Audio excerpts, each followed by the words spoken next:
ஹல்லேலூயா ஹல்லேலூயா ஹல்லேலூயா இயேசு இயேசு நல்லவரே ஹல்லேலூயா ஹல்லேலூயா ஹல்லேலூயா இயேசு வல்லவரே இம்மானுவேலரே என்னோடு இருப்பவரே எபினேசரே இது முதல் காத்திரே இம்மானுவேலரே என்னோடு இருப்பவரே எபினேசரே இது முதல் காத்திரே ஹல்லேலூயா ஹல்லேலூயா ஹல்லேலூயா நீர் நல்லவரே ஹல்லேலூயா ஹல்லேலூயா ஹல்லேலூயா நீர் வல்லவரே தலை தந்த மயம் மாணவரே சருணின் ரோஜாவே லிலி புஷ்பமே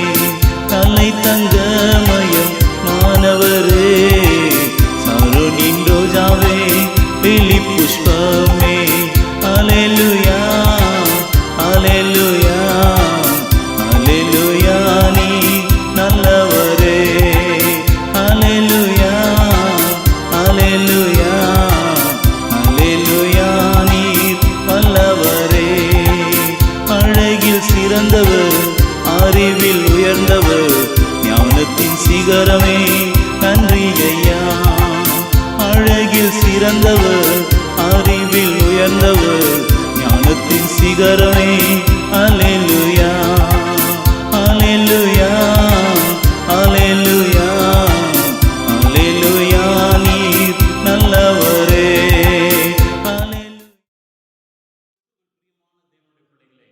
ஆண்டவரும் இரட்சகருமாகிய இயேசு கிறிஸ்துவின் நாமத்தினாலே என்னுடைய நல்வாழ்த்துக்கள். மீண்டுமா இந்த வீடியோ மூலியமாக உங்களை காண ஆண்டவர் அனுக்கிரகம் செய்தபடினால அவருக்கே கனமும் மகிமை உண்டாவதாக. சமாதானத்தின் தேவன் உங்களுக்கு சமாதானத்தை தேவன் கட்டளையிடுவராக.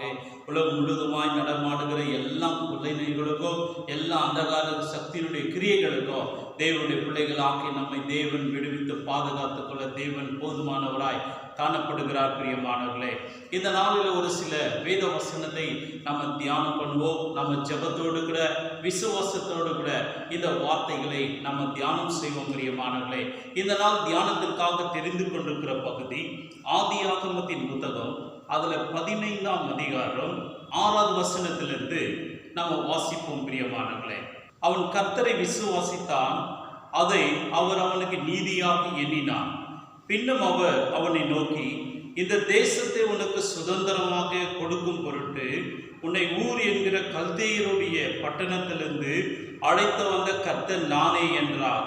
அதற்கு அவன், கர்த்தராகிய ஆண்டவரே, நான் அதை சுதந்திரத்துக் கொள்வேன் என்று எதினால் அறிவேன் என்றான்.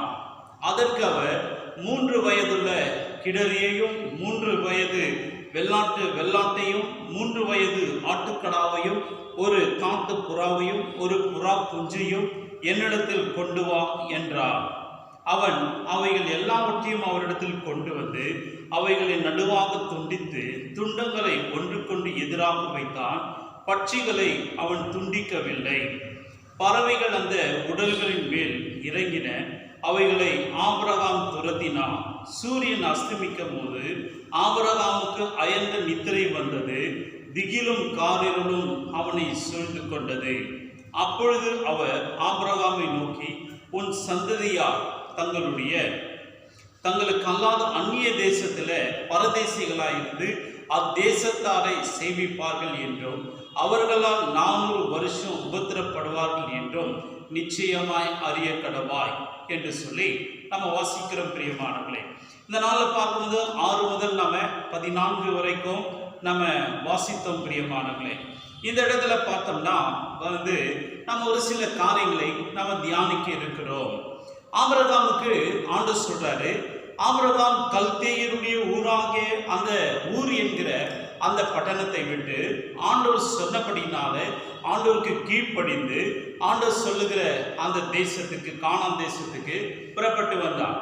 அந்த கானான் தேசத்துல அவர் சுற்றி திரிந்து அவர் என்ன செய்கிறார்னா, அவர் சுற்றி திரிகிறார். ஆண்டவர் சொல்லுகிற இடத்துல எல்லாம் குடாரம் போட்டு அந்த இடத்துல தங்கி இருக்கிறார். ஆண்டவர் சொல்றாரு, நீ கால் விதித்த தேசத்தை நான் உனக்கு சொந்தமாக கொடுப்பேன் என்று. அப்ப ஆபிரகாம் பார்க்கும்போது ரெண்டு விதமான காரியங்களும் வெறுமையாய் காணப்பட்டா. ஒன்று பார்க்கும்போது அந்த ஆண்டவர் சொன்ன அந்த தேசம் சுதந்திரித்துக் கொள்ளவில்லை. அதெல்லாம் அதே போல பார்த்தீங்கன்னா ஆபிரகாமுக்கு அவருடைய மனைவிக்கு குழந்தை உண்டாகாமல் இருந்தது. இரண்டுமே ஆண்டவர் வாக்குத்தத்தத்தை கொடுத்தா, உன் சந்ததியை வானத்தின் நட்சத்திரங்களை போல நான் மாற்றுவேன், கடற்கரை மணலை போல பெருக பண்ணுவேன் என்று அவனுடைய குழந்தை குறித்து சந்ததி குறித்தும் ஆண்டவர் வாக்குத்தத்தை கொடுத்தா. அதே போல இந்த தேசத்தை குறித்தும் ஆண்டவர் வாக்குத்தத்தை கொடுக்கிறார். நான் உனக்கு இந்த தேசத்தை சொந்தமாய் கொடுப்பேன், நீ இதை சுதந்திரித்துக் கொள்வாய் என்று சொல்லி ஆபிரகாமுக்கு ஆண்டவர் ரெண்டு விதமான வாக்குத்தத்தத்தை கொடுத்தார். அப்ப ஆபிரகாம் சொல்றாரு, ஆண்டவரே நான் இவைகளை சுதந்திரித்துக் கொள்வேன் என்று எதனாலே நான் அறிந்து கொள்வேன் என்று சொல்லி ஆபிரகாம் ஆண்டவரத்துல கேட்கிறார். அப்ப ஆபிரகாம் பார்த்தீங்கன்னா ஆண்டவரோடு கூட உடன்படிக்கை பண்றார். அப்ப அந்த நாட்களில் உடன்படிக்கை எப்படி செய்வாங்கன்னு சொன்னா, ரெண்டு பேர் நிலம் வாங்கும் பொழுதோ நிலம் விற்கும் போதோ அல்லது பேச்சுவார்த்தைகள் நடக்கும் போது இரண்டு பேருக்கும் ஒரு உடன்படிக்கை உண்டாகும் போது என்ன செய்வாங்கன்னா, ஒரு ஆட்டையோ மாட்டையோ மிருகத்தையோ பறவையோ அதை துண்டித்து எதிராக அதை வைத்து நடுவில் நடந்து போகத்தக்கதான இடத்தை வைப்பார்கள். எதிராக அந்த மிருகத்தை பாதி இந்த பக்கமும் பாதி அந்த பக்கம் வைப்பாங்க. அப்ப அந்த இடத்துல உடன்படிக்கை பண்ணினவர்கள் அதன் மத்தியில நடந்து போவார்கள். அப்ப நடந்து போகும்போது அது என்ன அர்த்தத்தை குறிக்கிறது? ரெண்டு பேரும் நம்ம உடன்படிக்கை பண்ணினோம், அந்த உடன்படிக்கை மீறுகிறவர்களுக்கு இதே போல சம்பவிக்கும், துண்டமாக அவங்க கண்டத்துண்டமாக வெட்டப்படுவார்கள் அல்லது அப்படிப்பட்ட சூழ்நிலை ஏற்படும் என்று சொல்லி என்ன செய்வாங்க, அடையாளமாக அது செய்வாங்க. அப்போ அதன் மத்தியில ரெண்டு பேரும் கடந்து போவாங்க. யார் மீறுகிறார்களோ அப்படிப்பட்டவர்களுக்கு அந்த சம்பவம் நடக்கும்.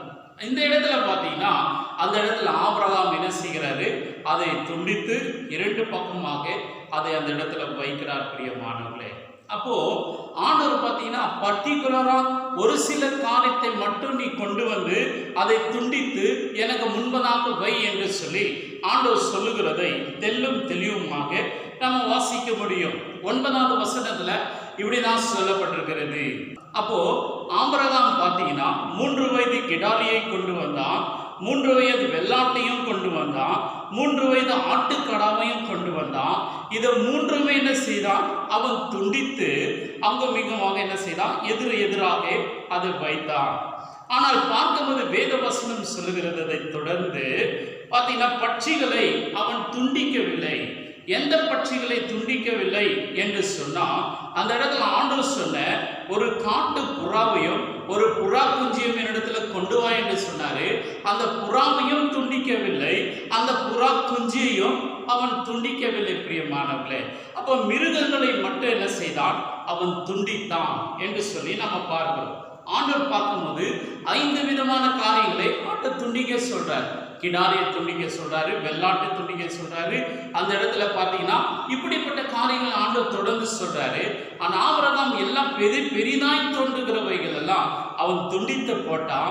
சிறியவைகளாய் அற்பமாய் தோன்றுகிற அந்த காட்டு புறாவையும் அந்த புறா குஞ்சியையும் என்ன செய்யலவன் துண்டிக்கவில்லை. பிரியமானவர்களே, அதை தொடர்ந்து நம்ம வாசித்து பார்த்தோம்னா ரொம்ப இன்ட்ரெஸ்டிங்கா இருக்கும். அதை தொடர்ந்து நம்ம கீழே நான் உங்களுக்காக தொடர்ந்து வாசிக்கிறேன். அப்போ ஆபிரகாம் பார்த்தீங்கன்னா 3 வயது கிடாரியை துண்டித்தான், 3 வயது வெள்ளாட்டை துண்டித்தான், 3 வயது ஆட்டுக்கடாவையும் அவன் துண்டித்து விட்டான். காட்டு புறாவையும் அந்த புறா குஞ்சியையும் அவன் துண்டிக்காமல் விட்டு விட்டான். பிரியமானவர்களே, அவன் அவைகள் எல்லாவற்றையும் அவரிடத்துல கொண்டு வந்து அவைகளை நடுவாக துண்டித்து துண்டங்களை ஒன்றுக்கொண்டு எதிராக வைத்தான். பட்சிகளை அவன் துண்டிக்கவில்லை. பறவைகள் அந்த உடல்கள் மேல் இறங்கின, அவைகளை ஆபிரகாம் துரத்தினான். அந்த துண்டிக்காததுனால காட்டு புறாவையும் அந்த புறா குஞ்சியும் அது அவன் துண்டிக்காததுனால அந்த துண்டிக்கப்பட்ட அந்த மிருகங்களின் அந்த மாம்சத்தின் மீது இந்த பறவைகள் என்ன செய்ததாம், அது மேலே போய் உட்கார்ந்தது. அது ஆபிரகாமுக்கு தொந்தரவாய் இருந்தது. அதை அவன் துரத்தினான் என்று சொல்லி வேதத்துல சொல்லப்படுகிறது. அதை தொடர்ந்து பார்த்தோம்னா சூரியன் அஸ்தமிக்கும் போது ஆபிரகாமுக்கு அயர்ந்த நித்திரை வந்தது. முதலாவது. 2வது பார்த்தீங்கன்னா திகில் அவனுக்கு உண்டானது. 3வது பார்த்தீங்கன்னா காரிருள் அவனுக்கு உண்டானது. எனக்கு அன்பான தேவனுடைய பிள்ளைகளை, நம்ம நல்லா ஆராதிக்கும் பொழுது அந்த இடத்துல பார்த்தீங்கன்னா மிகுந்த சமாதானம் உண்டாக வேண்டும், நல்ல சந்தோஷம் உண்டாக வேண்டும். நம்ம வேதத்தை வாசித்தாலும் சரி, நம்ம ஜெபித்தாலும் சரி, நம்ம ஆண்டவரை ஆராதித்தாலும் சரி, நம்ம தேவனுடைய ஆலயத்துக்கு தொழுது கொள்ள போகும் பொழுதோ நம்மளுக்கு மிகுந்த சமாதானம் உண்டாக வேண்டும், மிகுந்த சந்தோஷம் உண்டாக வேண்டும், மிகுந்த மகிழ்ச்சி உண்டாக வேண்டும், மிகுந்த ஆறுதல் உண்டாக வேண்டும். தேவனுடைய பிரசன்னத்தை நாம் அனுபவித்திருக்க வேண்டும். நம்முடைய சிந்தனைக்கும் இருதயத்துக்கும் மிகுந்த ஆரோக்கியமாக காணப்படும். ஆனால் ஆபிரகாமுக்கு அப்படி காணப்படவில்லை. பிரியமானவர்களே, இப்படி பலிகளை செலுத்தி பொதுவாக பக்தர்கள் முழங்கால் படிட்டு ஆண்டவரை நோக்கி ஆண்டவருடைய சமூகத்தில் ஜெபிப்பார்கள். அப்போ பார்க்கும்போது வானத்திலிருந்து அக்கினி வந்து அந்த பலிகளை பட்சித்து போடும். அதுக்கு முன்புதான் முழங்கால் படிட்டு ஜெபிப்பது வழக்கம்.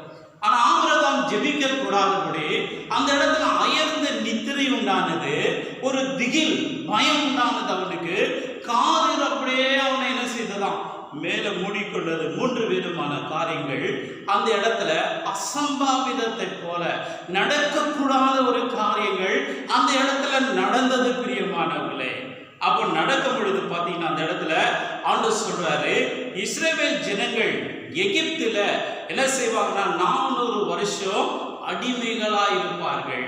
பின்பு நான் அவர்களை மிகுந்த பொருளோடு பொண்ணோடு அங்கிருந்து புறப்படும்படிக்கு நான் செய்வேன் என்று சொல்லியெல்லாம் ஆண்டவர் வந்து பார்க்கும்போது அந்த இடத்த சொல்லுகிறார். பிரியமானவர்களே, இந்த ஆபிரகாமுக்கு உண்டான 3 காரியங்களை குறித்து தான் நம்ம இன்னும் கொஞ்சம் ஆழமாக கடந்து சென்று நாம தியானிக்க இருக்கிறோம்.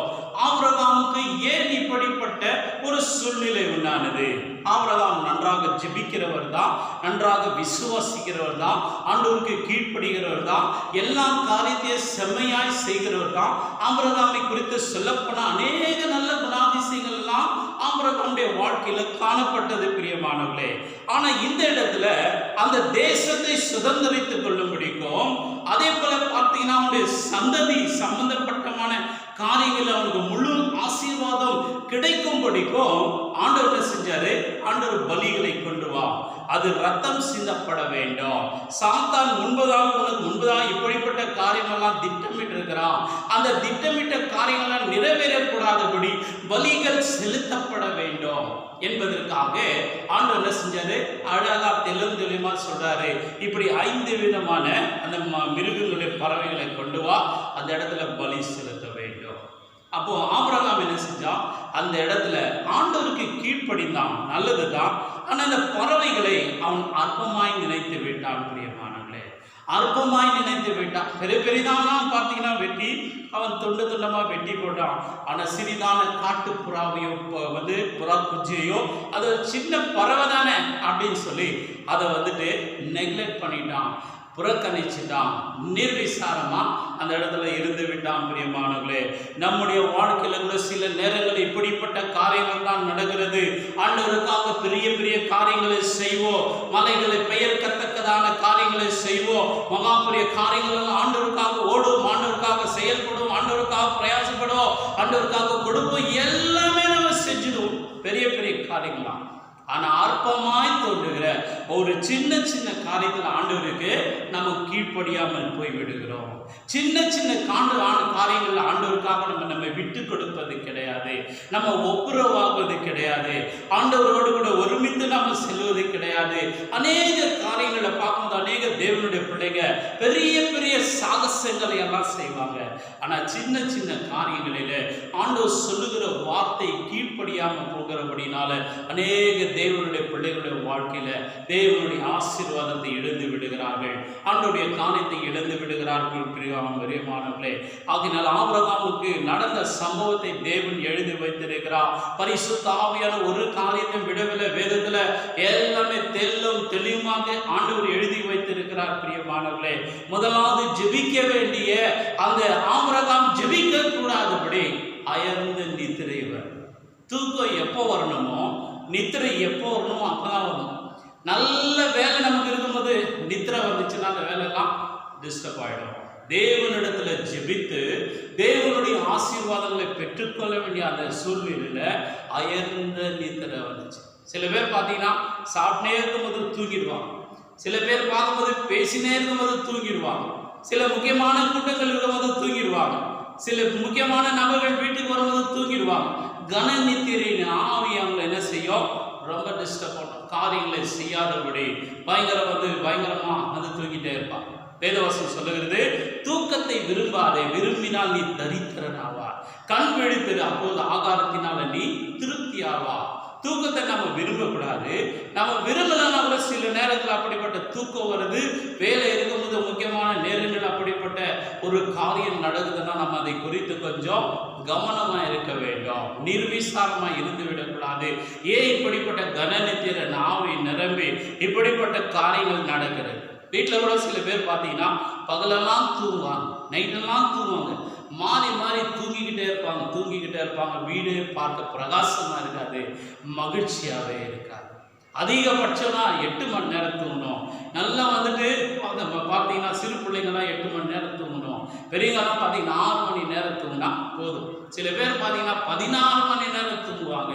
ஒரு டைமே கிடையாது, எப்போ பாரு தூங்கி விழிச்சுக்கிட்டே இருப்பாங்க. அதனால எனக்கு அன்பான தேவனுடைய பிள்ளைகளே, இந்த இடத்துல ஆபிரகாம் பார்க்கும்போது இப்படி பயங்கரமான ஒரு நித்திரை வந்தது. ஜெபிக்க வேண்டிய நேரத்தில் ஜெபித்து தேவனிடத்தில் அந்த ஆசீர்வாதத்தை பெற்றுக்கொள்ள வேண்டிய அப்படிப்பட்ட ஒரு சூழ்நிலையில் அவனுக்கு நித்திரை கடந்து வந்தது.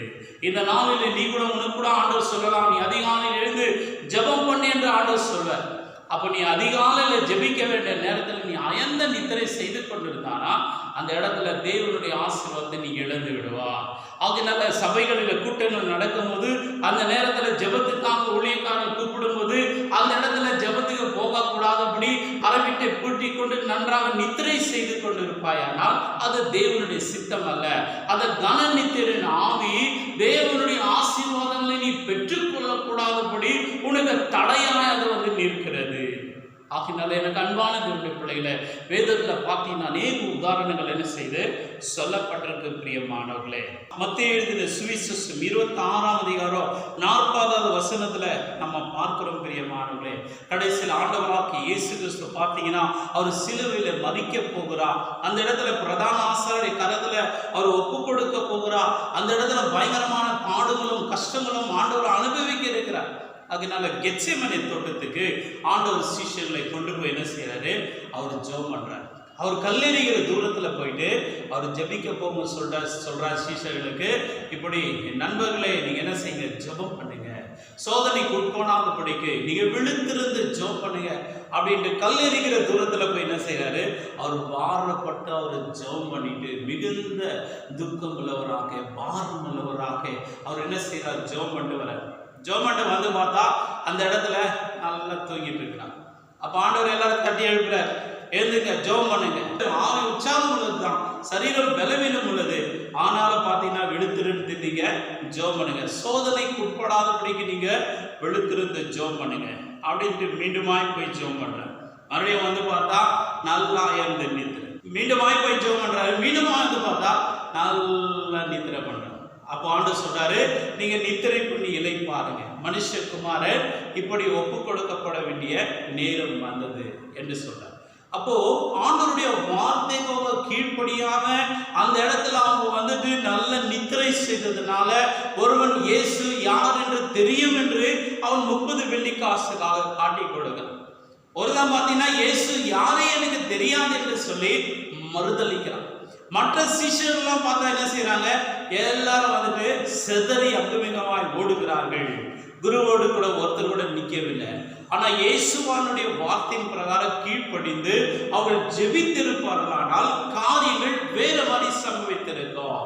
பேதுரு மறுதளிக்க வேண்டியது அவசியம் இல்லை, யூதாஸ் காட்டி கொடுக்க வேண்டிய அவசியம் இல்லை, சீஷர்கள் சிதறி ஓட வேண்டிய அவசியம் இல்லை. அவங்க ஜெபிக்காததுனாலதான் அந்த இடத்துல காரியங்கள் இப்படி நடந்தது. பிரியமானவர்களே, எனக்கு அன்பான தேவனுடைய பிள்ளைகளே, ஜெபம் பண்ணலாம் எவ்வளவு பெரிய பிரச்சனைகள் எல்லாம் நடக்குது. ஆண்டவருடைய வார்த்தைக்கு கீழ்ப்படிந்து நம்ம ஜெபிக்கும் போது அந்த இடத்துல அநேக சாத்தானுடைய கண்ணிகளுக்கோ அநேக வலைகளுக்கோ நாம் என்ன செய்ய முடியும், தப்பித்துக் கொள்ள முடியும். பிரியமானவர்களே, ஆகையினால் அந்த இடத்துல ஆபிரகாமுக்கு பயங்கரமான ஒரு நித்திரை, அயர்ந்த நித்திரை வந்தவன் ஜெபிக்க கூடாதபடி என்ன செய்ததாம், தடை செய்து விட்டது என்று சொல்லி நாம பார்க்கிறோம். பிரியமானவர்களே, இன்னொரு காரியத்தை நம்ம பார்த்தோம் சொன்னோம்னா அந்த இடத்துல மத்தேயு எழுதின சுவிசேஷம் 25ஆம் அதிகாரம் 1 முதல் 13 வரைக்கும் நம்ம வாசித்து பார்த்தோம்னா அந்த இடத்துல 10 கன்னிகைகளை குறித்து வேதம் சொல்லுகிறது பிரியமானவர்களே. அந்த இடத்துல பார்த்தீங்கன்னா 10 கன்னிகைகள் இருக்கிறார்கள்.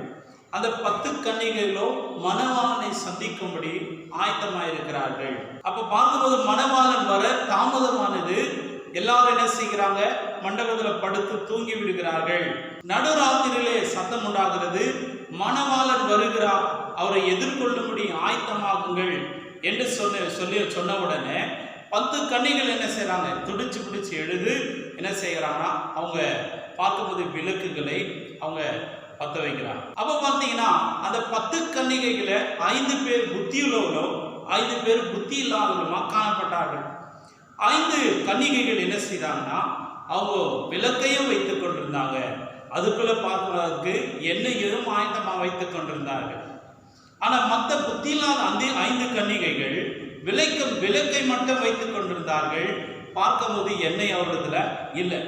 அப்போ நடுராத்திரில அதை பத்த வைக்கும் போது அது எண்ணெய் இல்லாததுனால பத்த வைக்க முடியவில்லை. உடனே எண்ணெயில் இருக்கிற 5 கன்னிகைகளை பார்த்தவங்க கேட்கிறாங்க, எங்களுடைய விளக்குக்கு கொஞ்சம் எண்ணெய் கொடுங்க அப்படின்னு சொல்லி. அப்ப அந்த இடத்துல புத்தியுள்ள கன்னிகைகள் சொல்லுகிறாங்க, எங்களுக்கு போதுமான எண்ணெய் இருக்கிறது, அதனால உங்களுக்கு கொடுத்தா எங்களுக்கும் அது போதாமாகிவிடும், அதனால விற்கிற இடத்துல நீங்க போய் வாங்கிக் கொள்ளுங்கள் என்று சொல்றாங்க.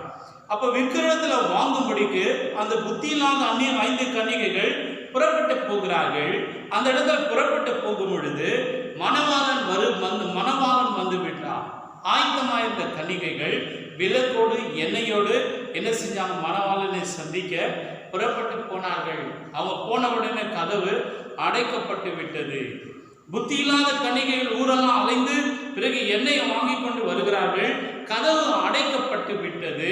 அடைக்கப்பட்டு விட்டபடினால கதவை தட்டுகிறாங்க. மணவாளனே கதவை தர என்று அவள் குறிக்கப்பட்ட காலம் முடிந்து விட்டது. அவங்க நிர்விசாரமாய் இருந்தபடினால இது ஒரு சின்ன காரியம் தானே, என்ன யாரிடத்துல வாங்கி நம்ம என்ன செய்யலாம், காலத்தை ஓட்டலாம்னு சொல்லி யோசித்தாங்க. நிர்விசாரமா இருந்ததுனால அவங்க வெளியே புறக்கணிக்கப்பட்டார்கள். மணவாளன் பார்க்கும்போது மணவாளன் என்று இங்க இடத்துல குறிப்பிடுகிறது இயேசுவானவரை குறிப்பிடுகிறது. விளக்கை என்று குறிப்பிடுகிறது சாட்சியுள்ள ஒரு வாழ்க்கை குறிப்பிடுகிறது. எண்ணெய் பார்க்கும்போது ஜப வாழ்க்கைக்கு குறிப்பிடுகிறது. இயேசுவானவரும் அதிசீக்கிரமாய் வர இருக்கிறார். மணவாளனாக இயேசுவை சந்திக்கும்படிக்கு நம்ம ஆயத்தமாக வேண்டும். நிர்விசாரமாய் இருக்கக்கூடாது. நம்ம என்ன செய்யணும் சொன்னா சாட்சியுள்ள வாழ்க்கை நம்ம வாழ வேண்டும். நம்முடைய சாட்சியுள்ள வாழ்க்கை பிரகாசமாய் எரிய வேண்டும் என்றால் ஜப வாழ்க்கை ரொம்ப முக்கியம் பிரியமானவர்களே. ஜபம் இல்லாமல் சாட்சியும் அது செல்லுபடி ஆகாது. அதே போல சாட்சி இருந்து ஜப வாழ்க்கை இல்லை என்றாலும் செல்லுபடி ஆகாது. ஒன்றுக்கொண்டு இல்லை என்றால் பிரகாசமாய் வாழ முடியாது, இயேசுவானை சந்திக்க முடியாது, அவருடைய வருகையில் எடுத்துக்கொள்ளப்பட முடியாது. இந்த பார்க்கும்போது 5 கன்னிகைகள் மிகவும் ஜாக்கிரதையா இருந்தார்கள். 5 கன்னிகள் பார்க்கும்போது நிர்விசாரமா இருந்தாங்க. அவங்க நித்திரை செய்வது முக்கியமா இருந்தாங்க. நித்திரை செய்யாமல் அப்பொழுது இரவோடு இரவா எங்காங்கில பிரயாசப்பட்டு எண்ணெய் வாங்கியிருந்தா அவங்க மணவாளனோடு கூட அந்த ரூமுக்குள்ள அந்த கல்யாண மண்டபத்துக்குள்ள பிரவேசித்திருப்பாங்க பிரியமானவர்களே.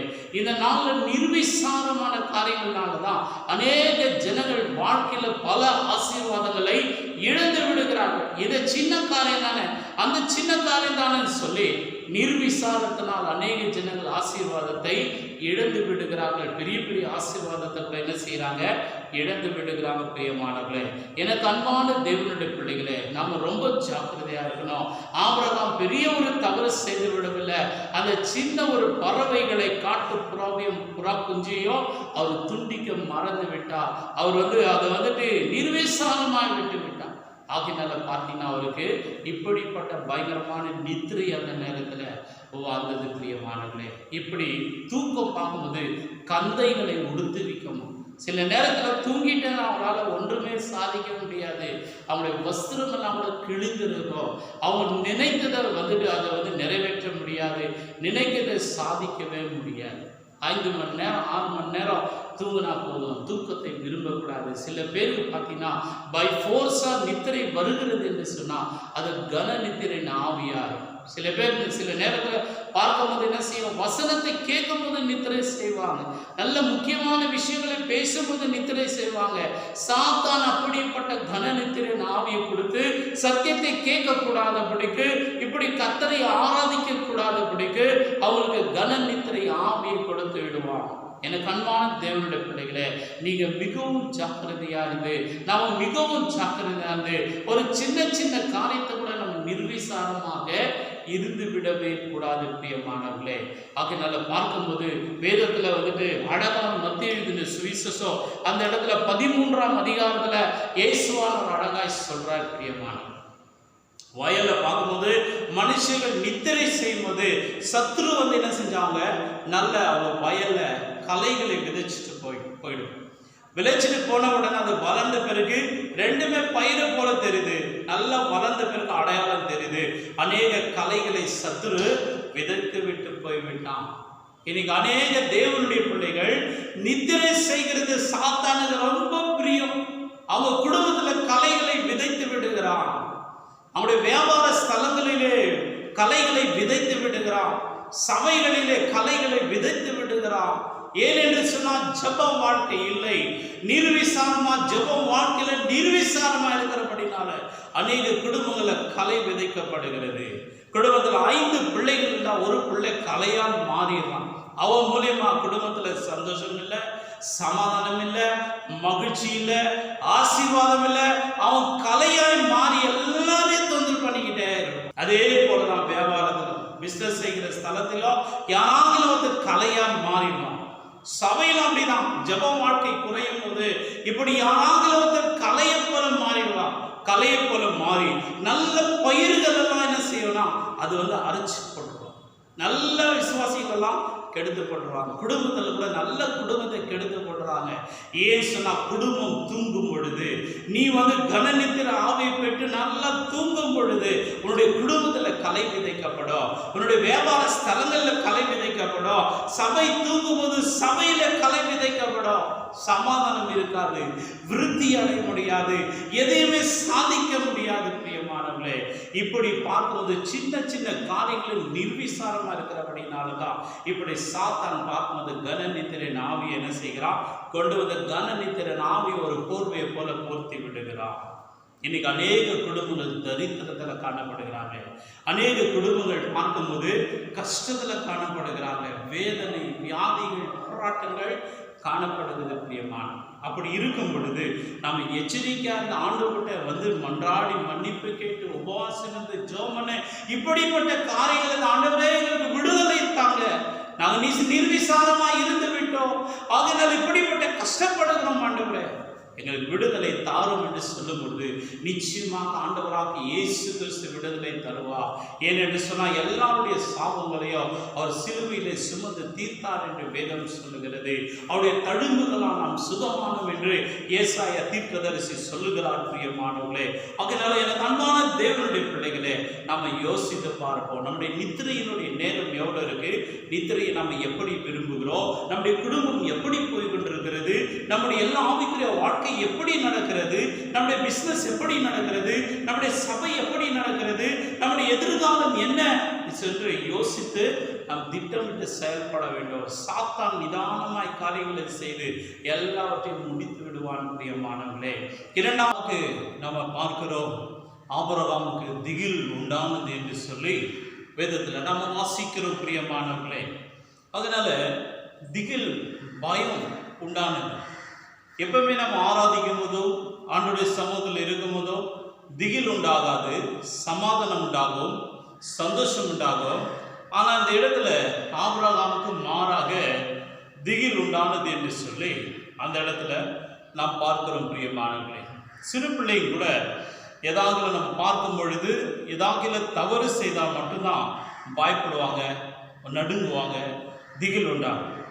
இந்த இடத்துல ஆபிரகாம் செய்தது நல்லதாகவே ஆபிரகாமுக்கு தோன்றுகிறது. ஆனாலும் திகில் ஆபிரகாமை பிடித்தது என்று சொல்லி நாம பார்க்கிறோம் பிரியமானவர்களே. அதுல 28ஆம் அதிகாரம் வசனம் 7 முதல் 23 வரைக்கும் நீங்க வாசித்து பார்த்தீங்கன்னா ரொம்ப நன்றாக தெரியும். சவுல் ராஜாவை குறித்து சொல்லப்படுகிறது. எனக்கு அன்பான தேவனுடைய பிள்ளைகளே, இந்த இடத்துல பார்க்கும்போது அஞ்சனம் பார்க்கிற ஒரு ஸ்திரீயின் இடத்துல இந்த சவுல் ராஜா போகிறான். ஏனென்று சொன்னால் ஜெபித்தாலும் ஆண்டவரிடமிருந்து பதிலே கிடைப்பது கிடையாது. எந்த தீர்க்கதரிசிகளும் சவுலை தேடி வருவது கிடையாது. இந்த சவுல் ராஜா மிகவும் தேவனுடைய சமூகத்தில் தள்ளப்பட்டவனாக காணப்பட்டான். ஏனென்று சொன்னால் இஸ்ரவேல் ஜனங்கள் அவங்க எகிப்து தேசத்திலிருந்து கானான் தேசத்துக்கு போகும்போது அமலேக்கின் தேசத்தின் வழியாக அவங்க புறப்பட்டு வருகிறார்கள். அப்போது அந்த அமலேக்கிய தேசத்தின் ராஜாவிடத்தில் அனுமதி கேட்கிறாங்க. நாங்கள் சுற்றி போகும்போது வெகு தூரமாக இருக்கிறது, அமலேக்கிய தேசத்தின் மேலே நாங்கள் புறப்பட்டு போகிறோம். அந்த தேசத்தின் மேலே நாங்கள் போகும் பொழுது உங்களுடைய தண்ணீரை நாங்கள் எடுக்க மாட்டோம், உங்களுக்குரிய அப்பத்தை நாம் எதுவுமே எடுக்க மாட்டோம், நாங்கள் நடந்து போக அனுமதி கொடுக்க வேண்டும் என்று சொல்லி இஸ்ரவேல் ஜனங்கள் கேட்கிறார்கள். ஆனால் மாறாக அந்த தேசத்தான் போவதற்கு அனுமதி கொடுப்பதில்லை. அவங்க சுற்றி கொண்டு போகிறார்கள். இருந்தாலும் இராணுவ வீரர்களாக கடந்து சென்று பின்பதாக ஸ்திரீகளும் வயதானவர்களும் சிறு பிள்ளைகளும் கடந்து சென்றாங்க. முன்பதாக திடகாத்திரமான வாலிபர்களும் ஆசார்களும் கடந்து சென்றாங்க. பின்பதாய் கடந்து சென்று அநேக ஸ்திரீகளையும் வயதானவர்களும் சிறு பிள்ளைகளையும் இந்த தேசத்தால் சங்கரித்தார்கள். ஆனாலும் இஸ்ரவேல் ஜனங்கள் ஒன்றுமே எதிர்த்து யுத்தம் செய்ய முடியவில்லை. அவர்களோடு கூட போராட முடியவில்லை. அவர்கள் மிகவும் பரிதாபமான ஒரு சூழ்நிலையில அந்த இடத்துல அநேக பேரை இழந்தவர்களாக கடந்து சென்றார்கள். இது தேவனுடைய மனதில் இருந்தது. பிரியமானவர்களே, சவுலை இஸ்ரவேல் தேசத்துக்கு ராஜாவை ஏற்படுத்தின பிறகு அவனுக்கு கொடுக்கப்பட்ட வேலை சாமுவேல் மூலியமா சொல்லுகிறார், நீ சென்ற அந்த அமலேக்கிய தேசத்தை என்ன செய்யணும், முறியடிக்க வேண்டும் என்று சொல்லி ஆண்டவர் சொல்லி அனுப்புகிறார். அதே போல சவுல் ராஜா யுத்தத்துக்கு எல்லா ராணுவ வீரர்களையும் அழைத்து கொண்டு போய் சென்று பயங்கரமாக எல்லாவற்றையும் முறியடிக்கிறார். ஆனா ஆண்டவர் சொன்னாரு, அங்க இருக்கிற ஒன்றையாகிலும் எடுத்துக்கொண்டு வர வேண்டாம், அது சாபத்தீடானது, கர்த்தர் சபித்த காரியங்கள், ஒரு ஆடாகிலோ ஒரு மாடாகிலோ விலை உயர்ந்த பொருட்களாகிலும் அங்கிருந்து கொண்டு வரக்கூடாது என்று சொல்லி அந்த இடத்துல ஆண்டவர் திட்டவட்டமாய் சொல்லியிருந்தான். ஆண்டவர் சொன்ன அந்த கட்டளைகளை இவன் 90% நிறைவேற்றினான். 10% அவன் உதாசீனப்படுத்தி அந்த இடத்துல ஆண்டோடைய வார்த்தையை கேட்காமல் போனான்.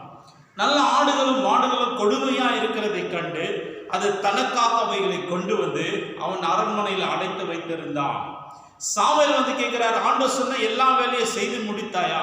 செய்து முடித்தேன் அப்படின்னு சொல்லும்போது ஆடுகளும் மாடுகளும் சத்தம் கொடுக்கிறது. அப்ப சாமுவேல் சொல்றாரு, அப்படியானால் என்னுடைய செவிகளில் விழுகிற ஆடுகளின் சத்தமும் மாடுகளின் சத்தமும் என்ன? இப்படி தேவனுடைய வார்த்தையை நீ கீழ்ப்படியாமல் போனபடினால, தேவனுடைய வார்த்தையை நீ அலட்சியம் பண்ணினபடினால உன்னுடைய ராஜ்யம் உன்னை விட்டு தாண்டி உன் தோழனுடைய கரத்துக்கு போகும் என்று அந்த இடத்துல அவனுக்கு ஆண்டவர் சொல்றார். பிரியமானவர்களே, கர்த்தருடைய ஆவியானவர் சவுலை விட்டு கடந்து போயிட்டாரு. ஆனாலும் ராஜ்யபாரம் பண்ணி கொண்டிருந்தான். நாளுக்கு நாள் பார்க்கும்போது நெருக்கடிகளும் போராட்டங்களும் யுத்தங்களும் காணப்பட்டது. இந்த இடத்துல பெலிஸ்து தேசத்தோடு கூட யுத்தம் செய்ய வேண்டும். பயங்கரமா பெலிஸ்தர்களும் பயங்கரமா யுத்தத்துக்காக நின்று கொண்டு இருக்கிறார்கள். அப்புறம் பார்க்கும்போது இந்த இடத்துல இஸ்ரவேல் ஜனங்களும் நின்று கொண்டு இருக்கிறார்கள். இப்படிப்பட்ட ஒரு சூழ்நிலையில அவனுக்கு கர்த்தருடைய வார்த்தை உண்டாகவில்லை. அப்பொழுது அஞ்சனம் பார்க்கிற யாராக்கில் இருக்கிறார்களா என்று சொல்லி பார்த்து ஒரு ஸ்திரியை கண்டுபிடித்து அங்கே சென்று அஞ்சனம் பார்க்க போகிறார்கள். அஞ்சனம் சொன்னா குறி கேட்குது. அந்த இடத்துல அந்த ஸ்திரீ என்ன செய்கிறான், குறி சொல்வதற்காக எல்லாம் ஆயத்தப்படுத்தி சொல்லு, யாரை எழும்பி வர பண்ண வேண்டும்? சாமுவேலை எழும்பி வர பண்ண சொல்லுங்க. சாமுவேலுடைய ஆவியை எழும்பி வர பண்ணுகிறாங்க. அப்போ சாமுவேலை கண்ட உடனே சாஷ்டாமா கீழே விழுந்து வணங்குகிறான். அப்போ சாமுவேல் கேட்கிறாரு, ஏன் என்னுடைய நித்திரையை கலைத்தான் என்று சொன்ன உடனே, இப்படி பெலிஸ்தரோடு கூட யுத்தம் செய்ய போகிறோம், கர்த்தர் எனக்கு சொப்பனத்திலோ தரிசனத்திலோ பேசுவது கிடையாது என்று சொன்னது திட்டவட்டமாய் சாமுவேல் சொல்றாரு. நிச்சயமாக பெலிஸ்தருடைய கரத்தில் ஆண்டவர் உன்னையும் இஸ்ரவேலரையும் ஒப்பு கொடுத்தா, நீயும் உன் குமாரர்களும் மரித்து போய் விடுவீர்கள் என்று திட்டவட்டமாய் சொன்னார். அப்படி சொன்ன உடனே தான் சவுல் மிகவும் கலங்கி போனவனாக, அவன் மிகவும் திடனற்று போனவனாக அப்படி அந்த இடத்துல விழுந்து போகிறான். தண்ணீரும் குடிப்பதில்லை, ஆகாரம் புசிப்பதில்லை, மிகவும் அந்த இடத்துல கலங்கி போகிறான் பிரியமானவர்களே. பயங்கர திகில் அவனை பிடித்துக் கொள்ளுகிறது. ஏன் அப்படிப்பட்ட ஒரு காரியம் அவனுக்கு காணப்பட்டதுன்னா, அவன் நிர்விசாரமா இருந்தான் கர்த்தருடைய காரியங்களை. ஆண்டவர் ஏதாவது ஒரு காரியத்தை சொன்னா தெல்லும் தெளிவாய் கேட்டு அவர் சொல்லுகிற பிரகாரமாகவே செய்ய வேண்டும். இல்லை என்றால் இப்படிப்பட்ட சூழ்நிலை தான் உனக்கும் உண்டாகும். அந்த இடத்துல சொன்னது போலவே, சாமுவேல் சொன்னது போலவே, அந்த இடத்துல சவுலோடு குமாரர்களும் யுத்தத்தில் மடிந்து போய் விடுகிறார்கள். பிரியமானவர்களே, எனக்கு அன்பான தேவனுடைய பிள்ளைகளே, நல்ல சிறப்பாய் ஆட்சி செய்ய வேண்டிய மனிதன், நல்ல சிறப்பாய் இருக்க வேண்டிய மனிதன், அவன் என்ன செய்தான் சொன்னா யுத்தத்தில் தோல்வி அடைந்து மரித்து போனான் என்று சொல்லி நாம் பார்க்கிறோம். பிரியமானவர்களே, எப்போ நம்முடைய வாழ்க்கையில தோல்வி உண்டாகிறது, எப்போ பிரச்சனைகள் உண்டாகிறது, எப்போ ஜெயமான நம்முடைய காரியங்கள் நடப்பதில்லை என்று சொல்லி பார்த்தா, கர்த்தருடைய காரியங்களை நம்ம நிர்விசாரமாக இருக்கும் பொழுது, சின்ன சின்ன காரியத்திலலாம் நாம் நிர்விசாரமாக நம்ம இருப்போமானா நம்முடைய வாழ்க்கையில் இப்படித்தான் காரியங்கள் நடக்கும். பிரியமானவர்களே, எனக்கு அன்பான சகோதரனே சகோதரியே, இந்த நாளில் யோசித்துப்பா, உன்னுடைய காரியங்கள்லாம் எப்படி இருக்கிறது? ஏதாகிலும் காரியங்கள் ஆண்டோடைய காரியங்கள் நிர்விசாரமா இருந்தது உண்டா? அப்படி இருப்பாயானால் நீயே இப்படிப்பட்ட காரியங்களை நீ கலங்கும்படிக்கு, திகில் அடையும்படிக்கு காரியங்கள் உண்டாகும். ஆண்டவர் அந்த திகிலை அனுப்புவது கிடையாது.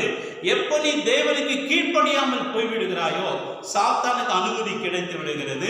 அவன் அந்த பயத்தையும் திகிலையும் உனக்கு அனுப்பி உன்னை பலவீனமடைய செய்கிறான். பிரியமானவர்களே, எனக்கு அன்பான தேவனுடைய பிள்ளைகளே, நாம் மிகுந்த ஜாக்கிரதையா இருக்க வேண்டியது அவசியமா இருக்கு. ஆனா யோசுவாவின் புத்தகத்துல பார்த்தோம்னா, அந்த இடத்துல 2ஆம் அதிகாரம் 9வது வசனத்துல பார்த்தீங்கன்னா, அந்த இடத்துல ராகாப் வேசி அந்த வேவுக்காரர்களிடத்துல அவர் பேசுகிறார். இஸ்ரவேல் ஜனங்கள் இஸ்ரவேல் ஜனங்கள் நிமித்தமாக இந்த எல்லா எரிகோவில் இருக்கிற எல்லா ஜனங்களும் கலங்கி இருக்கிறாங்க, திகில் அடைந்திருக்கிறாங்க. ஏனென்று சொன்னா, கர்த்தர் இந்த பட்டணத்தை உங்களுடைய கரத்துல கொடுத்துட்டாரு, நிச்சயமா நீங்க எல்லாரும் கொன்று போட்டு இந்த பட்டணத்தை பிடிப்பீங்கன்னு சொல்லி எங்களுக்கு எல்லாருக்கும் தெரியும், முழு தேசமே திகில் அடைந்திருக்கிறது என்று சொல்லி அந்த ராகாப் பேசி சொல்லுகிறார். பிரியமானவர்களே, இப்படி நம்முடைய சத்துருக்கள் நமக்கு முன்பதாய் திகில் அடைய வேண்டுமே தவிர, சத்துருக்களை கண்டு நம்ம திகில் அடைய வேண்டிய அவசியம் இல்லை. காரியங்களை கண்டு நம்ம திகில் அடைய வேண்டிய அவசியம் இல்லை. நம்முடைய வழிகள் தேவனுக்கு பிரியமானதா இருந்தா, அவருக்கு பிரியமானவைகளை நம்ம செய்வோமானா, நம்முடைய காரியங்கள் எல்லாம் செம்மையாய் நடக்கும். பிரியமானவர்களே, ஆண்டவர் நம்ம திகிலடைய ஒருபோதும் விட மாட்டாரு. ஆண்டவர் நமக்கு ஆதரவாக இருந்து, ஆண்டவர் நமக்கு பலனாய் இருந்து நம்மை பாதுகாத்துக் கொள்ள ஆண்டவர் போதுமானவராய் இருக்கிறார். பிரியமானவர்களே, எனக்கு அன்பான தேவனுடைய பிள்ளைகளே, இந்த நாளில் எந்த காரியத்தில் உனக்கு திகில் உண்டாகிறது, எந்த காரியத்தில் உனக்கு பயம் உண்டாகிறது என்று யோசித்துப்பா. அந்த காரியத்தில் நீ மனம் திரும்புவானால் உன்னுடைய வாழ்க்கையில பெரிய ஒரு ஆசீர்வாதங்கள் நிச்சயமாய் காணப்படும் என்பதில் சந்தேகம் இல்லை. நாம் பார்க்கிறோம், ஆபிரகாம் மேல காரிருள் அப்படியே மூடிக்கொண்டது என்று சொல்லி வேதத்தில் வாசிக்கிற. பிரியமானவர்களே, முதலாவது பார்க்கும்போது அயர்ந்து நித்திரை, 2வது திகில் உண்டானது, 3வது பார்க்கும்போது காரிருள் அப்படியே அவனை மூடிக்கொண்டது. காரிருள் மூடிக்கொண்டது என்று சொல்லி பார்க்கும்போது அந்த இடத்துல ஆண்டவர் சொல்றாரு, உன்னுடைய சந்ததி எகிப்து தேசத்துல 400 ஆண்டுகள் அடிமையா இருப்பார்கள். பின்பு அவர்கள் பொன்னோடு பொருளோடு புறப்பட்டு வரும்படி நான் அனுக்கிரகம் செய்வேன். பிறகு கானானை சுதந்திரிப்பார்கள் என்று சொல்லி அந்த இடத்துல சொல்லப்படுகிறது. பிரியமானவர்களே, அந்த காரணங்கள் எது வரைக்கும் கடந்து சென்றது என்று சொன்னால், ஆபிரகாமுக்கு பிறகு 400 ஆண்டுகள் இஸ்ரவேல் ஜனங்கள், அந்த ஆபிரகாமுடைய சந்ததி அவள் இருளுக்குள்ள தள்ளப்பட்டார்கள். காரிருள் அவளை சூழ்ந்து கொண்டது என்று சொல்லி நாம் பார்க்கிறோம். பிரியமானவர்களே, இப்படி 400 வருடமும் 430 வருடமும் அவர்கள் என்ன செய்தார்கள்? எகிப்துல அடிமைகளா இருந்தாங்க. அவங்க இரவெல்லாம் வேலை செய்வாங்க, பகலெல்லாம் வேலை செய்வாங்க, சம்பளம் இல்லாத ஒரு வேலைக்காரர். அவங்க தங்குவதற்கு நல்ல வீடுகள் கிடையாது, அதே போல நல்ல புசிக்க நல்ல ஒரு ஆகாரம் கிடையாது, அவங்க விருப்பத்துக்கு லீவ் எடுத்து குடும்பத்தோடு இருக்க முடியாது, அவங்க சுற்றி பார்க்க அங்குமிங்குமாய் செல்ல முடியாது, சுதந்திரமே கிடையாது, அடிமைகளாக பார்வோன் அவர்களை மிகவும் நெருக்கினான். ஒரு நாள் 2 நாள் அல்ல, ஒரு சந்ததி 2 சந்ததி அல்ல, பல சந்ததிகள் கடந்து சென்றது. கண்ணீரோடு கூட, வருத்தத்தோடு கூட, பாரத்தோடு கூட, பசியோடு கூட, அடியோடு கூட, வேதனையோடு கூட அவருடைய சந்ததி கடந்து சென்றது. பிரியமானவர்களே, எனக்கு அன்பான தேவனுடைய பிள்ளைகளே, இப்படி நாம செய்கிற ஒவ்வொரு செயல்கள் மூலமாக பின்வரும் நம்ம சந்ததிக்கு ஆசீர்வாதத்தையும் சாபத்தையும் நாம சேர்த்து வைக்க முடியும். ஒரு சின்ன சின்ன காரியங்களில நம்ம அஜாக்கிரதை உள்ளவர்களாய் நம்ம காணப்படலாம், நிர்விசாரம் உள்ளவர்களாய் காணப்படலாம். ஆவிக்குரிய வாழ்க்கையில நம்ம பார்க்கும்போது தினந்தோறும் நம்ம வேதம் வாசிக்கிறோம். தினந்தோறும் எப்படி நம்ம சரீரத்துக்காக நம்ம உயிர் வாழ ஆகாரத்தை புசிக்கிறோமோ அதே போல ஆவிக்குரிய வாழ்க்கைக்காக வேத வசனத்தை வாசிக்க வேண்டும். இன்னும் ஒரு நாள் வேதம் வாசிக்காவிட்டால் என்ன நடக்கும் அப்படின்னு சொல்லி வேதம் வாசிக்கிற காரியத்துல நிர்விசாரமாய் காணப்படக்கூடாது. ஜெபிக்கிற விஷயத்துல ஒரு நாள் ஜெபம் பண்ணலாம் என்ன அப்படின்னு சொல்லி ஜெபிக்கிற விஷயத்துல நம்ம நிர்விசாரமாய் இருந்து விடக்கூடாது. நம்ம சபை கூட்டங்கள்ல கலந்து கொள்ளுகிற காரியங்கள்ல நிர்விசாரமாய் இருந்து விட முடியாது. நம்ம எல்லா விதமான காரியங்களிலும் மிகுந்த ஜாக்கிரதை உள்ளவர்களாக நம்ம காணப்பட வேண்டியது மிக மிக அவசியமா இருக்கிறது. பிரியமானவர்களே, நீதிமொழிகள் புத்தகம் அந்த இடத்துல 21ஆம் அதிகாரம் 5வது வசனம் சொல்லுகிறது, ஜாக்கிரதையுடைய நினைவுகள் செல்வத்துக்கோ பதறுகிறவனுடைய நினைவுகள் தரித்திற்கும் ஏதுவாகும் என்று சொல்லி சொல்லப்படுகிறது. நீ ஜாக்கிரதை உள்ளவனா இருந்தா சரீர பிரகாரமா மட்டுமல்ல ஆவிக்குரிய காரியங்களும் செழிப்பான இருப்ப. ஒரு செல்வந்தனை போல நீ இருப்ப. நீ மற்றவர்களுக்காக ஜெபிக்கும்படி, மற்றவர்களுக்காக ஆவிக்குரிய ஆசீர்வாதங்களை அள்ளி கொடுக்கிற அளவுக்கு நீ செல்வந்தனாய் நீ மாறுவ. நீ செய்கிற ஒவ்வொரு செயல்களும் உன்னுடைய பிள்ளைகள், உன்னுடைய பிள்ளைகளின் பிள்ளைகள், உன் பின்வரும் சந்ததிக்கு ஆசீர்வாதம் உண்டாகும்படி கர்த்தருடைய ஒவ்வொரு காரியங்களுக்கும் கண்ணும் கருத்துமா இருந்து கீழ்ப்படிந்து அந்த காரியங்களை செய்ய வேண்டியது மிக மிக மிக மிக அவசியமாய் காணப்படுகிறது. பிரியமானவர்களே, நாம ஏதோ வாழ்க்கை விளையாட்டு நம்ம யோசித்துக் கொண்டிருக்கிறோம். வாழ்க்கையில ஏதோ ஒன்று நம்ம பிறந்துட்டோம், ரொம்ப நல்லா என்ஜாய் பண்ணலாம், வாழ்க்கை முடிந்து விடும் அப்படின்னு சொல்லி யோசிக்க கூடாது. நம் பின்வரும் சந்ததி ஆசீர்வாதமா இருக்க வேண்டும் என்று சொன்னா நம்ம ஒவ்வொரு காரியங்களும் தேவனுடைய காரியங்களில கண்ணும் கருத்துமாக நம்ம செய்ய வேண்டும். வேதத்துல பார்க்கும்போது பக்தர்கள் பார்க்கும்போது அப்படி செய்ததுனாலதான் ஆசீர்வதிக்கப்பட்டார்கள். தாவீது பார்க்கும் பொழுது தாவீது தேவனுக்கு பிரியமா இருந்ததுனால அவருடைய 7 தலைமுறை வரைக்கும் சிங்காசனத்துல ராஜாவா இருந்தார்கள். இப்படி பார்க்கும்போது ஆகாப் ராஜாவுடைய நாட்களை பார்க்கும்போது அவன் செய்த செயல்களுக்காக அவனுடைய குடும்பத்துல வாழ வேண்டிய வாலிப பிள்ளைகள் கொல்லப்பட்டார்கள்.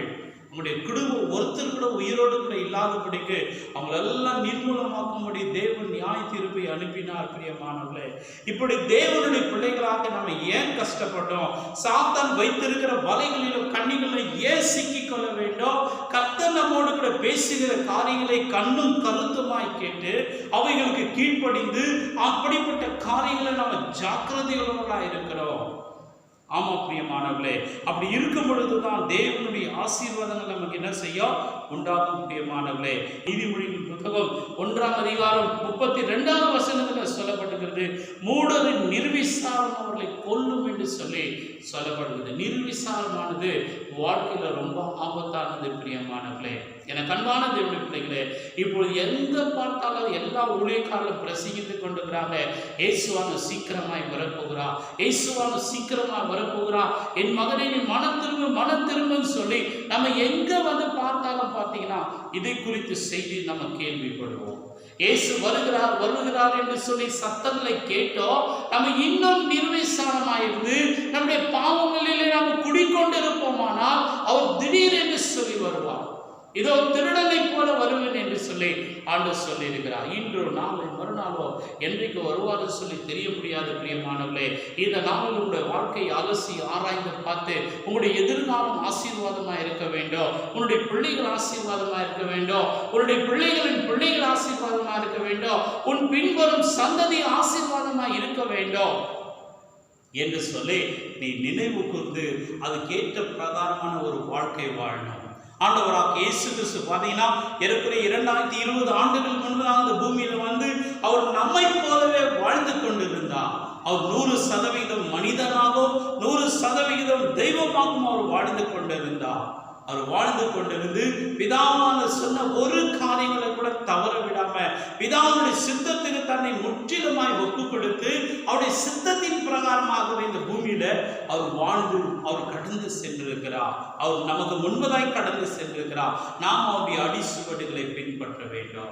இயேசுவான பூமியில நமக்காக அடிக்கப்பட்டு நொறுக்கப்பட்டு சிலுவையில் அவமானப்படுத்தப்பட்டு நமக்காக ஒரு பெரிய ஒரு ரட்சிப்பை உண்டு பண்ணியிருக்கிறார். அவர் மரித்து அடக்கம் பண்ணப்பட்டு 3 நாள் உயிரோடு கூட எழுந்து இன்றைக்கும் ஜீவிக்கிறார். அவர் எப்பவுமே நம்ம கூட இருக்கிறார். நமக்கு துணையாக பரிசுத்த ஆவியை நமக்கு அனுப்பியிருக்கிறார். பிரியமானவர்களே, ஆண்டவர் பார்க்கும்போது சில நேரத்தில் சொல்லும் பொழுது அவருடைய சத்தத்தை கேட்க முடியும். உடைய செவிகளை கூர்மையாய் வைத்துக் கொள்ள வேண்டும். அவருடைய வார்த்தைகளை வைத்துக் கொள்ள முடியும். உடைய இருதயத்தை கூர்மையாய் வைத்துக் கொள்ள வேண்டும். சிறு சிறு காரியங்களை கூட ஆவிக்குரிய காரியங்களிலே நிர்விசாரமாய் இருக்கவே கூடாது. பிரியமானவர்களே, இந்த நாளில் அடிக்கடி ஆண்டவரோடு கூட பேசி இருப்பாரு. ஒரு குறிப்பிட்ட காரியத்தை குறித்து ஆண்டவர் பேசியிருக்க கூட அப்படிப்பட்ட காரியத்திலிருந்து நீ இன்னும் மனம் திரும்பாம இன்னும் நிர்விசாரமா இருப்பாயானா உன்னுடைய வாழ்க்கை இப்படிதான் மாறிவிடும். ஆவிக்குரிய மரணம் ஏற்படும். ஆவிக்குரிய வாழ்க்கையில பெரிய ஒரு தோல்வி ஏற்படும். பிரியமானவர்களே, இயேசுவானவர் சீக்கிரமாய் வருகிறார். எந்த காரியத்தில் நிர்விசாரமாய் இருந்தீங்களோ அதை யோசித்து நீங்க உங்களை சரி செய்து கொள்ளும் போது தேவனுடைய பெரிய ஆசீர்வாதம் காணப்படும். ஆபிரகாம் பார்க்கும்போது அந்த சின்ன பறவைகளை துண்டிக்கவன் மறந்ததுனால எப்படிப்பட்ட தவறுகள் அவனுடைய வாழ்க்கையில காணப்பட்டது. பிரியமானவர்களே, அவன் பார்க்கும்போது அயர்ந்து நித்திரை வந்தது. அவன் திகிலடைகளாக காணப்பட்டான். காரியங்கள் மூடிக்கொண்டது. இன்னைக்கு உன்னை எந்த காரியங்கள் மூடிக்கொள்கிறது? உன்னுடைய காரியங்கள் என்ன? உன்னுடைய ஓட்டம் எதை நோக்கி கொண்டிருக்கிறது? உன் வாழ்க்கையில சமாதானம் இருக்கிறதா? உன் வாழ்க்கையில சந்தோஷம் இருக்கிறதா என்று சொல்லி யோசித்து பார்க்கணும். உங்க வாழ்க்கையில சமாதானத்தை கொடுக்க, சந்தோஷத்தை கொடுக்க இயேசுவானவர் இருக்கிறார். பிரியமானவர்களே, வருத்தப்பட்ட பாரம் சுமப்போடே நீங்கள் எல்லாரும் என்னிடத்துல வாருங்கள் என்று சொல்லி இயேசுவானவர் கூப்பிடுகிறார். உன்னுடைய காரியங்கள் எப்படி இருந்தாலும், எந்த விதத்துல பாதிப்புகள் ஏற்பட்டிருந்தாலும், எந்த இடத்துல தவறுகள் நேர்ந்திருந்தாலும் இயேசுவானவர் கரம் கூப்பி உங்களை அழைக்கிறார். நீங்க வரும் பொழுது இயேசுவானவருடைய பாவங்கள் எல்லாம் மன்னித்து உங்களுடைய வாழ்க்கை இருளடைந்து இருந்தாலும், திகிலடைந்து இருந்தாலும் ஆண்டவர் எல்லாவற்றையும் மாற்றி உங்களை பிரகாசமாய் மாற்ற போதுமானவராக இருக்கிறார். அதனால் ஆண்டவரே, எங்களுடைய வாழ்க்கை ஆசீர்வாதமாக இருக்கட்டும். எங்கள் பின்வரும் சந்ததி ஆசீர்வாதமாக இருக்கணும், பிரகாசமாக இருக்கணும். அடிமைத்தனத்தின் ஆவியங்களை ஆளுகை செய்யக்கூடாது என்று சொல்லி ஆண்டவருடைய கருத்தில் ஒப்பு கொடுப்போம். ஆண்டவர் நம்மை ஆசீர்வதிப்பாராக. கேட்ட வார்த்தைகளை கர்த்தர் ஆசீர்வதித்து தரும்படி தலைகளை தாழ்த்தி நாம் ஜெபிப்போம். அன்பும் கிருபையுள்ள நல்ல ஆண்டவரே, உங்களுக்கு கொடான கொடி நன்றி. இந்த நாளிலே ஆபிரகாமுடைய வாழ்க்கையில நாங்கள் பார்த்தோம் சுவாமி, சிறிய ஒரு நிர்விசாரத்தினால ஆண்டவரே இவ்வளோ பெரிய காரியங்கள் நடந்தது என்று சொல்லி பார்க்கிறோம். தேவனுடைய காரியங்களிலும், தேவனுக்குரிய காரியங்களிலும், ஆவிக்குரிய வாழ்க்கையிலும் எந்த காரியத்திலும் நிர்விசாரமா இல்லாதபடி மிகுந்த ஜாக்கிரதையாக நாங்கள் ஆண்டவரை இருக்கும்படிக்கு கர்த்தர் கிருபை சேவனமாய் செபிக்கிறோம். இந்த வார்த்தை கேட்கிற ஒவ்வொரு குடும்பங்களுக்கும் சமாதானம் உண்டாகட்டும், ஒவ்வொரு மனிதருக்கும் சந்தோஷம் உண்டாகட்டும், விடுதலை உண்டாகட்டும், ஒவ்வொரு பின்வரும் சந்ததி ஆசீர்வாதமாக இருக்கட்டும்ப்பா.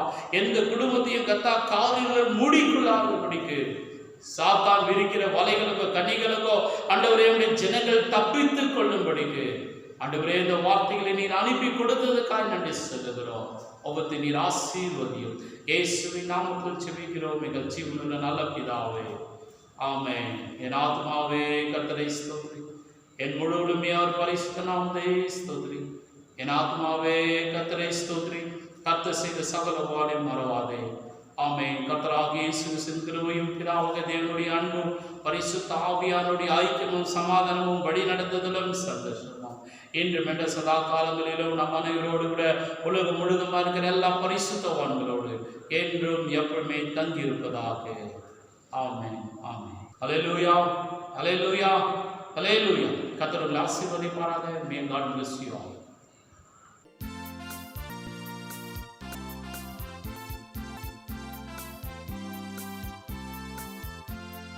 உயிருள்ள நான்